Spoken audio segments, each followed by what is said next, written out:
নমস্কার, বঙ্গ রেসিপিতে সবাইকে স্বাগত। আজ আমি চিজের একটা রেসিপি বানিয়ে দেখাবো।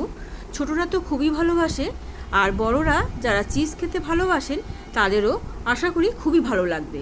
তার জন্য আমি এখানে নিয়েছি 1 কাপ ময়দা, হাফ চামচ ইস্ট, হাফ চামচ চিনি আর স্বাদ মতো নুন।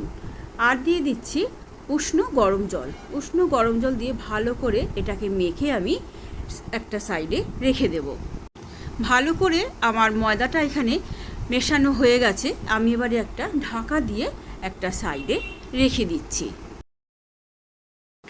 আমি এখানে চিজটাকে লম্বা করে কেটে নিয়েছি। এই রেসিপিটা বানানোর জন্য কিন্তু চিজটাকে লম্বা করে কেটে নিতে হবে।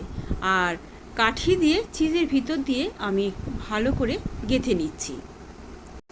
চিজটার মধ্যে কাঠিটা কিন্তু খুবই সাবধানে ঢোকাতে হবে, না হলে চিজের সাইড দিয়ে বেরিয়ে যাবে। আমার এখানে সবগুলোই একই রকমভাবে করে নিয়েছি।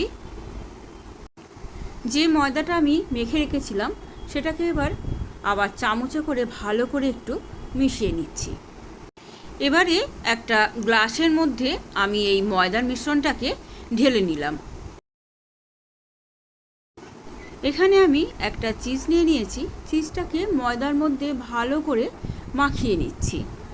চিজটাকে ভালো করে ময়দার মধ্যে মাখিয়ে নেওয়ার পর ময়দার যে মিশ্রণটা করেছিলাম তার মধ্যে আবার ভালো করে ডুবিয়ে নিচ্ছি।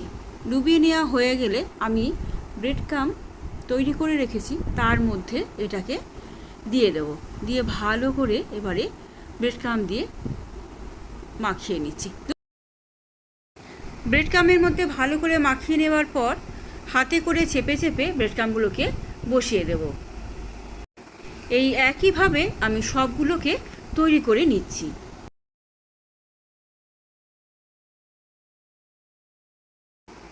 সবগুলোই আমার এখানে তৈরি করা হয়ে গেছে। কড়াইতে আমি আগে থেকে তেলটা গরম করতে বসিয়ে দিয়েছিলাম। সবগুলোকে একে একে দিয়ে আমি উল্টে পাল্টে ভেজে নিচ্ছি। চিজ কর্নডকটার এক পিঠটা ভাজা হয়ে গেছে, আর এক পিঠ উল্টে দিয়ে ভালো করে ভেজে নিচ্ছি। চিজ কর্নডকটা আমার রেডি হয়ে গেছে।